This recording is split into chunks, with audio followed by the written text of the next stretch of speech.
농심 2021년도 실적을 스루풋 회계로 분석한 내용을 진행하도록 하겠습니다.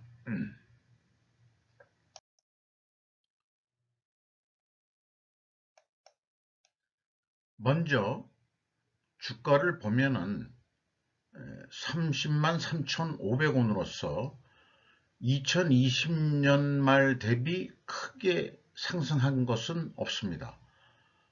오히려 장부 가격 대비로는 86%로서 1% 하락을 했습니다.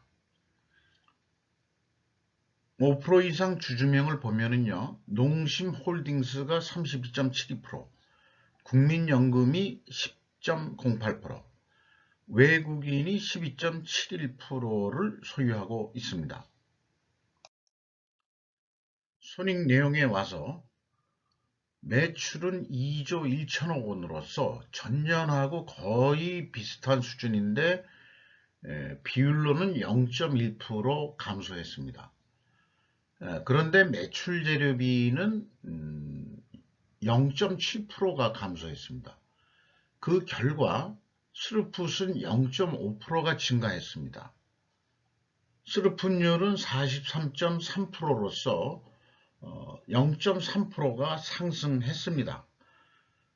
매출이 약간 줄었지만은 오히려 마진율은 증가했다는 얘기죠. 상승했다는 얘기입니다.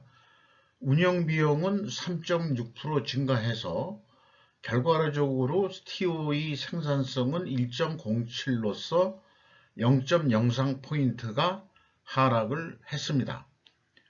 영업이익은 627억 원으로서 전년보다 28.6%가 감소했습니다. 그리고 원가회계 영업이익보다는 3억 7,500만 원이 더 이익이 난 것으로 되어 있는데 이것은 가공비 배부 재고 자산이 감소했기 때문입니다. 다음 단계로 넘어가기 이전에 일단 하나의 그 의구심을 갖는 것은 매출이 감소했음에도 불구하고 매출 재료비가 더 감소했다는 얘기는 원재료 가격이 하락했다고 일단 추론이 됩니다만은 문제는 국내 이 식품업체들의 원재료 가격이 국제 곡물 시장의 그 급격한 가격 상승으로 인해 가지고 내려갔다고 그렇게 인정하기는 좀 어렵겠습니다. 이 원가회계 영업손익 계산서하고 틀린 스루풋 회계는 이 재료비를 그 매출에 비례하는 재료비로서 분석을 하기 때문에 손익계산서 내역을 가지고도 충분히 어떤 중요 요인을 분석할 수 있는 장점이 있다고 또한 소개 말씀드릴 수 있겠습니다.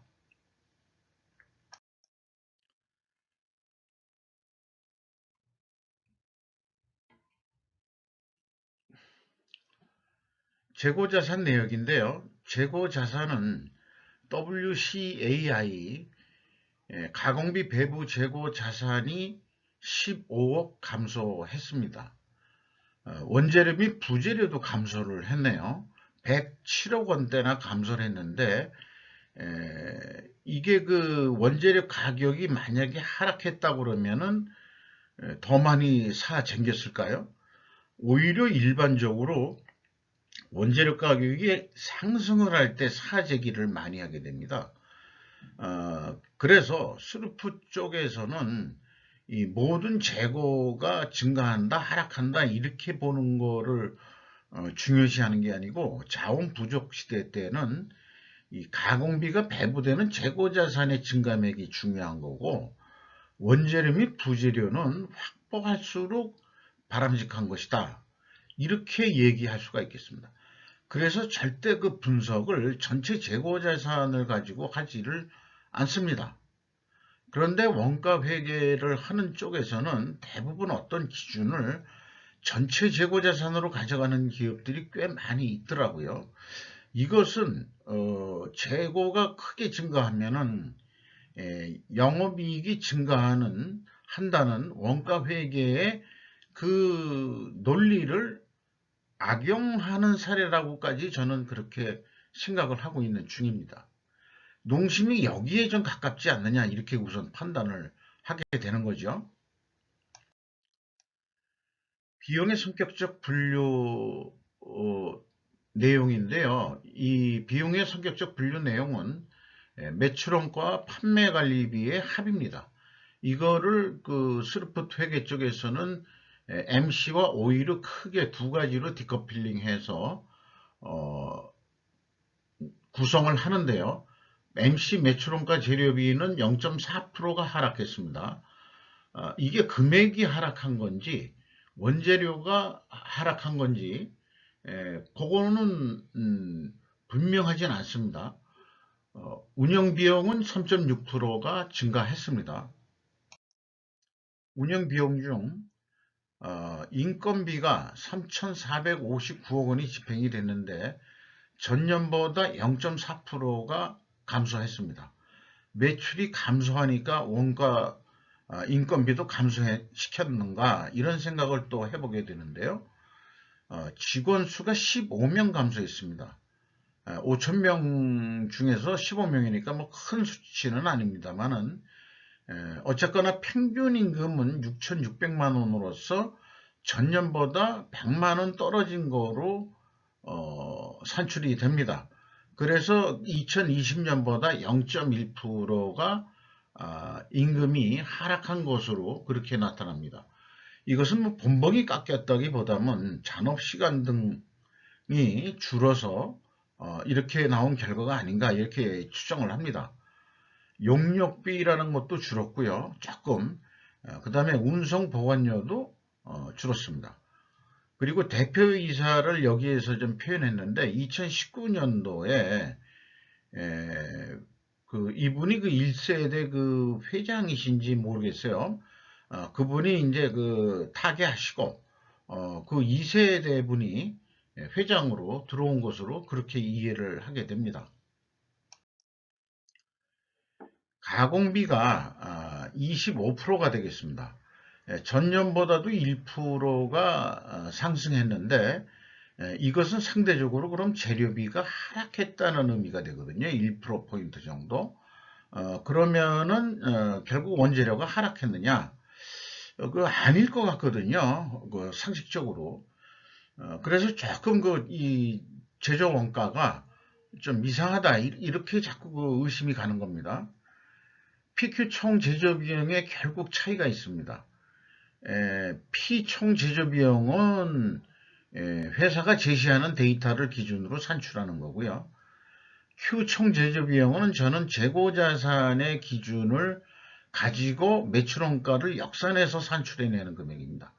이게 이제 128억 원이 차이가 나는데 3년 연속 이렇게 차이가 난다는 것은 뭔가 그 회사의 매출원가 산출 기준이 뭔가가 있다. 그게 뭔지 모르지만 차이를 계속 이렇게 내고 있습니다. 재고자산회계 투명성 2단계가 매우 좀 중요한데요. 1번은 그 가공비 배부 재고자산의 증감액이고 2번은 회사가 제시한 재고자산의 변동액인데 이 금액이 이게 128억 원으로 총 제조 비용하고의 차이가 있는 것입니다. 그런데 회사가 그 전체 재고자산이라고 가정을 했기 때문에 BWCAI의 증감액을 가감해 주면은 제로가 나와야 되는데 거꾸로 그 증가폭이 더 커져 버립니다. 요 산식은 다른 데 기업을 해보면은 그 산식이 맞대는 게 증명이 되거든요. BWCI 증감액을 그대로 재고자산 명세에서 가져와서 그것을 더하면은 그 제로가 나오게 되어 있습니다. 근데 이 농심은 거꾸로 더 증가해 버립니다. 갭이. 이게 진짜 좀 이상하다. 이런 얘기인데요. 그래서 매번 뭐 각 회사 그 제조업체 분석할 때마다 얘기하는 거지만 이 재고자산에 대한 주석 내용은 재고자산 흐름으로 보여줘야 된다. 그래서 기초재고 얼마, 입고 얼마, 출고 얼마, 평가손실 또는 환입 또는 폐기, 그 다음에 타기정대체, 기말재고 이렇게 해서 해줘야 기업에 대한 신뢰성이 증가한다고 이렇게 볼 수 있겠습니다. 그래서 매출원가까지 그 산출을 추진을 했습니다. 생산 재료비가 이제 그 비용의 성격적 분류 데이터로 회사가 제시한 금액을 그대로 가져오고 가공비를 산출한 거를 반영하고 그럼 두 가지를 더하면은 그 총 제조 비용이 되거든요. 그 회사가 제시한 그리고 거기에다가 매출원가를 산출하기 위해서 회사는 전체 재고 자산으로 기준하는 것으로 인식이 되기 때문에 기초 재고를 더해서 거기서 기말 재고를 빼면은 매출원가가 나오는 거죠. 그러면은 1조 5,660억 원의 매출원가가 나오는데 손익계산서의 매출원가를 보면은 1조 5,532억 원으로서 128억 원이 여기에서도 차이가 남을 확인이 됩니다.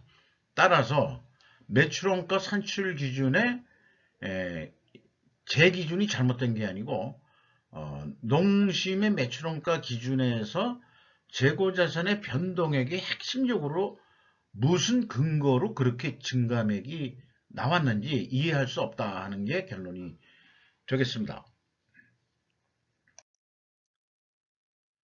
재고자산회계 3단계로서 현금 흐름표 기준 전체 재고자산의 증감액은 농심 정도라면 이렇게 일치시키게는 만들 능력이 있을 것입니다. 이건 넘어가고요.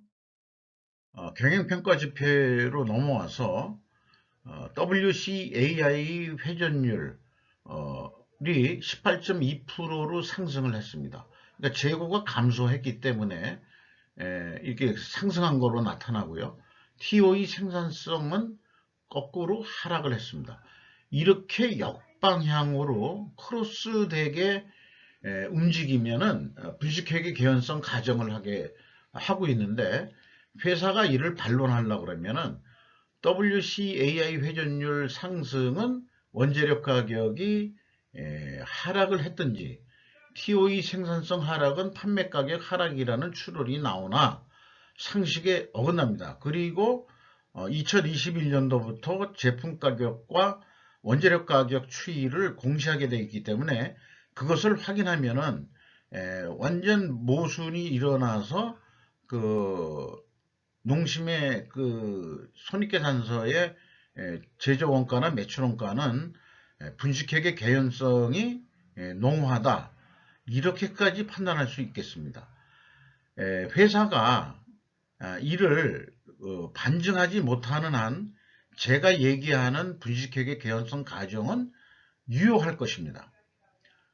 총자산 회전율이 0.83으로 약간 내려갔고요. 매출채권 수금 속도가 11.5회전으로서 약 12회전이면은 한 달에 한 번 정도 수금한다는 얘기가 되겠고, 매입 채무 지급 속도는 4회전, 3개월에 한 번 주는 꼴로 산출이 됩니다.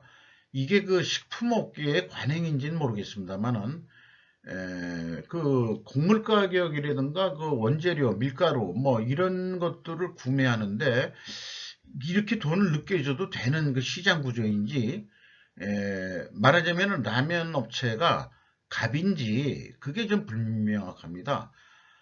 또는 합리화를 시키자 그러면은 이런 식품이라는 게 계절성이 있기 때문에 계절성 구매로 인해서 계절간 구매를 하기 때문에 이렇게 좀 느린 게 아닌가. 또 그렇게 농심 측 입장에서 좀 변명을 해줘 볼 그런 논리도 한번 생각해 볼 수 있겠습니다. 원재료 가격과 제품 가격 추이를 보면은 역시 원재료 가격은 국제 가격이 크게 상승을 했습니다. 그리고 라면이나 뭐 이런 제품들도 거의 10% 범위 내에서 그 이하지만은 제품 가격이 인상이 됐습니다.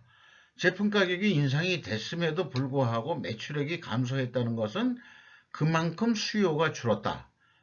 수요가 줄었으니까 생산량도 줄였다.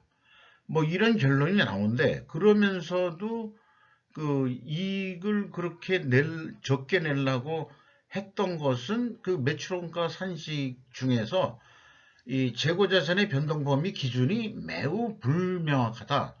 그 내용이 뭔지 합리적으로 추적할 그런 거를 도저히 농심 쪽은 못 찾겠다.